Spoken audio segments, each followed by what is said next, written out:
Chers amis, je profite de quelques instants avant de me rendre pour la célébration du culte de ce dimanche 9 juin. Je viens donc introduire ce dimanche, si je puis dire, auprès de vous pour vous encourager, vous exhorter et vous souhaiter également un excellent culte, le cas échéant. Et maintenant, si vous êtes seul chez vous, voire je pense à vous qui êtes hospitalisés, à vous qui êtes dans une cellule de prison, n'en demeure pas moins, Dieu vous aime. Je pense à vous qui êtes sur la route ou en activité, à vous, les infirmières, infirmiers, médecins, boulangers également. Enfin, il y a tout un petit monde qui est là en activité, qui est dans mon cœur et je ne les oublie pas. Mes pensées sont tournées vers chacun d'entre vous à ce niveau. Je voudrais vous apporter justement dans le cadre de l'activité une parole que nous trouvons dans l'évangile de Luc au chapitre 5, verset 5. C'est une histoire que vous connaissez, que vous avez certainement déjà entendue. Lorsque Simon et ses compagnons vont à la pêche, Jésus est là, il vient à discuter avec eux et les disciples vont dire « Écoute maître, on n'a rien pris de la nuit, c'était l'échec. » Mais cependant, sur ta parole, puisque Jésus va leur dire « Jetez donc le filet de l'autre côté là, et vous verrez un peu s'il n'y a pas du poisson. » Et Simon va rétorquer « Écoute maître, on n'a rien pris de la nuit, mais cependant sur ta parole. C'est toi qui le dis, donc sur ta parole, eh bien nous allons obéir, nous allons faire comme tu nous le recommandes. » Et ils ont fait une pêche miraculeuse. Ça me fait penser que devant les échecs, ce qui n'est pas fondé sur la parole est exposé à des déboires, à des impasses, à des chemins sans issue. J'ai ce témoignage que nous vivons aujourd'hui encore auprès d'une amie qui a commencé d'ouvrir un de ses commerces sur le fondement de la parole. C'est-à-dire que ce commerce, l'activité de ce commerce, l'entreprise est née de la parole. Et ce qui est né de la parole triomphe de ce monde, triomphe des circonstances. Le chemin n'est pas facile, soit dit en passant. Il ne faut pas oublier que le chemin par lequel nous sommes appelés à cheminer, ce chemin, comme Jésus l'appelle, il est étroit, mais il mène à la vie. Donc, un chemin étroit n'est pas forcément l'image d'un chemin de facilité, mais le chemin de tout ce qui est possible avec Dieu est possible sur le fondement de sa parole. Je prendrai un exemple que vous connaissez également. Est-il nécessaire de le rappeler? Quand Noé a construit l'arche sur le fondement de la parole, sur toutes les instructions divines qui lui étaient communiquées dans sa relation avec Dieu. Il a construit cette arche sur du sable, il a été pris pour un fou. Soit dit en passant, lorsque nous faisons les choses sur la parole, bien souvent ça va à l'encontre du courant de ce monde. C'est pourquoi je dis très souvent que marcher par la foi, c'est marcher à contre-courant de la pensée de ce monde. Et le monde ne peut pas comprendre la marche par la foi, ne peut comprendre que celui qui apprend à vivre et surtout qui en a la révélation.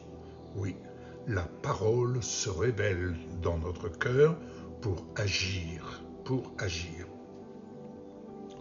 Vous avez cet officier qui dira un jour à Jésus, lorsque son serviteur se trouve malade, mourant, Et il fait venir Jésus, il avait entendu parler de Jésus, et cet officier savait ce que c'était que d'obéir à un ordre.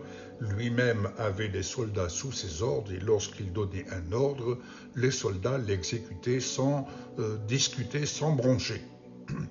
Et lorsque Jésus va arriver, cet homme va avoir, pour un officier, il va avoir une réaction qui nous instruit énormément et qui nous met face à nous-mêmes, parce qu'il va dire « Je ne suis pas digne que tu entres sous mon toit ». Il reconnaît Jésus comme étant la dignité divine, mais cette dignité, c'est aussi celle que Jésus nous rend. Jésus nous rend notre dignité dès lors que nous nous appuyons sur sa parole, dès lors que nous nous soumettons à l'esprit de sa parole, c'est-à-dire aux décisions de la volonté du Père qui nous est révélée dans son Fils Jésus.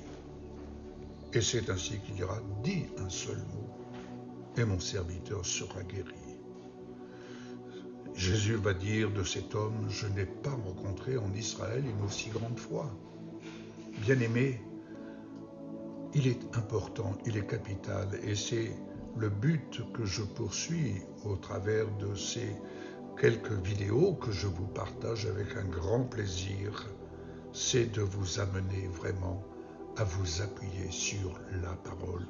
Vivez la parole, et à ce titre, permettez que je vous donne juste quelques références pour vous aider à passer un bon dimanche. Voici. Le psaume 119, verset 105, nous dit « Ta parole est une lampe ». Une lampe, c'est fait pour éclairer notre chemin dans l'obscurité. Psaume 119, toujours 133. « Raffermis mes pas dans ta parole ». Pourquoi? Pour éviter de prendre des mauvais chemins. Le verset 140, toujours du psaume 119, « Elle est entièrement pure ». Oui, la parole de Dieu, elle est pure, elle est claire, elle est nette. Quand on incline notre cœur, on la reçoit. Verset 89, il est dit, « Elle est pour toujours établie dans le ciel. Elle ne change pas. » Jésus, il est dit, Jésus ne change pas, il est le même hier, aujourd'hui, éternellement. Ce qu'il a fait hier, il le fait encore aujourd'hui et il le fera encore demain en réponse à la foi qui vient de ce que nous entendons de sa parole. Verset 172. Oh, ma langue célèbre ta parole. Voyez-vous, la prière, c'est pour moi, à mon humble avis, la prière, c'est aussi le moment d'apprendre à parler le langage de la parole. Oui, avez-vous déjà remarqué qu'un enfant, eh bien, il apprend à parler le langage de ses parents, et particulièrement du papa. Pour un garçon, généralement, il apprend à parler le langage de son père. Papa m'a dit. Papa m'a dit. Et ce que papa a dit, c'est l'essentiel. Eh bien, pour nous, enfants de Dieu, ce que notre Père dit doit être l'essentiel. Permettez ce jeu de mots, doit être l'essence du ciel pour notre vie.